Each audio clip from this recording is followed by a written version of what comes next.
இந்திய வம்சாவளியை சார்ந்த சுனிதா வில்லியம்ஸ். இவங்களை பத்தி தெரியாத ஆளே கிடையாது. சின்ன வயசுல இருந்து ஜெனரல் நாலேஜ் புக்ல இருந்து இன்னைக்கு காலையில படிக்கிற நியூஸ் பேப்பர் வரைக்கும் அவங்களுடைய பேர் தான் இருக்கும். மொத்த இந்தியாவுக்கும் இப்ப வரைக்கும் ஒரு பேர் வாங்கி கொடுத்துட்டு இருக்காங்க. கிட்டத்தட்ட 9 மாசம் விண்வெளியிலே தவிக்கிறாங்க. ஒரு சில தொழில்நுட்ப கோளாறு காரணமாக அங்கேயே மாட்டிக்கிட்டாங்க.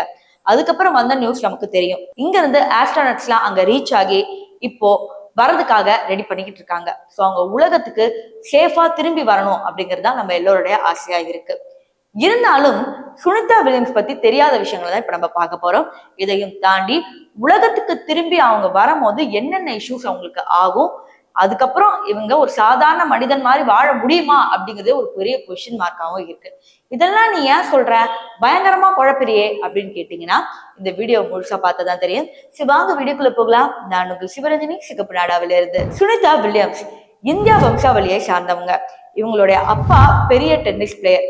அப்பா மாதிரியே இவங்களும் ஸ்விம்மிங்ல பயங்கர மெடல்ஸ் எல்லாம் வாங்குறாங்க. அதுக்கப்புறம் என்ன ஆகுதுன்னா ஒரு கால்நடை மருத்துவரா, அதாவது வெட்டனரி டாக்டரா ஆகணும்னு ஆசைப்படுறாங்க. அதற்கு தேர்ந்தெடுத்து படிக்கலாம்னு பார்த்தா அதற்கு உண்டான சூழல் அமையல. அதுக்கப்புறம் பிசிக்கல் சயின்ஸ் எடுத்து படிக்கிறாங்க. ஸோ கெமிஸ்ட்ரி, பிசிக்ஸ், மேக்ஸ் இதெல்லாம் பயங்கர புலியா இருக்காங்க. ஸோ அடுத்தடுத்து ஹெலிகாப்டர் ஓட்ட கத்துக்கிறாங்க. ஸோ அப்படியே போயிட்டே இருக்கு, ஒவ்வொன்றா ஜம்ப் பண்ணி போயிட்டே இருக்காங்க. இதெல்லாம் எப்படி ஒரு ரூட்ல போகுதுன்னா நேரா நாசா போற மாதிரி ஒரு ரூட். ஸோ ஒன்னு பிசிக்கல் சயின்ஸ் படிக்கிறாங்க, அடுத்து கடற்கரை படையில இருக்கிறாங்க, அடுத்து வந்து ஹெலிகாப்டர் ஓட்ட கத்துக்கிறாங்க, ஸ்விம்மிங்லயும் நல்லா இருக்காங்க.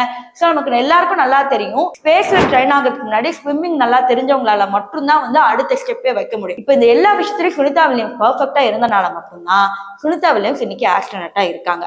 சரி, இதெல்லாம் ஒரு பக்கம் இருக்கட்டும்.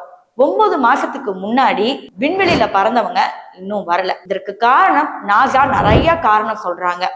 கேட்டா வந்து தொழில்நுட்ப கோளாறுன்றாங்க. சரி, ரெஸ்கியூக்கு ராக்கெட் அமிச்சா அதுவும் ஒரு தொழில்நுட்ப கோளாறு அப்படிங்கிறாங்க. சோ இதோட பதட்டம் எப்படி ஆச்சுன்னா, உயிரோடையாவது கிடைப்பாங்களா அப்படிங்கிற மாதிரி ஒரு பதட்டம் தான் இந்திய மக்கள் நடுவுல இருந்துச்சு. இதுக்கப்புறம் சக்சஸ்ஃபுல்லா நாசா தங்களோட ராக்கெட்டை இப்ப அமைச்சிருக்காங்க.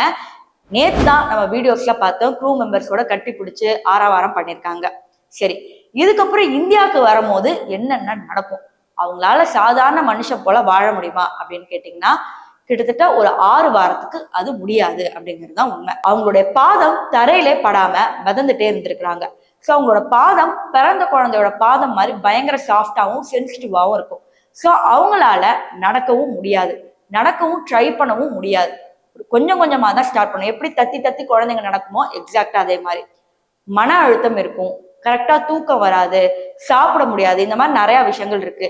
ஈவன் கிட்னி கூட செயலிழக்க வாய்ப்பு இருக்கு. இதை நான் ஏன் சொல்றேன்னா, இங்க வரும்போது நம்ம நார்மலா போற யூரின் மாதிரி இங்க போக முடியாது. ஸோ இந்த மாதிரி நிறைய பிரச்சனைகள் சுனிதா வில்லியம்ஸ்க்கு உலகத்துக்கு வரப்ப இருக்கு.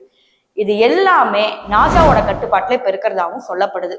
ஸோ இவங்களுக்காக தனியா வந்து ஹாஸ்பிட்டல்ல எல்லாமே ரெடி பண்ணி வச்சிருக்கிறதாகவும், இவங்க வந்ததுக்கு அப்புறம் இவங்களுக்கு தனியா ஒரு ட்ரீட்மெண்ட்டே போகும் அப்படிங்கிற மாதிரியும் சொல்லப்படுது. இருந்தாலும் இந்திய அரசு சார்பில் ஒவ்வொரு விஷயமா நமக்கும் தெரிய வருது.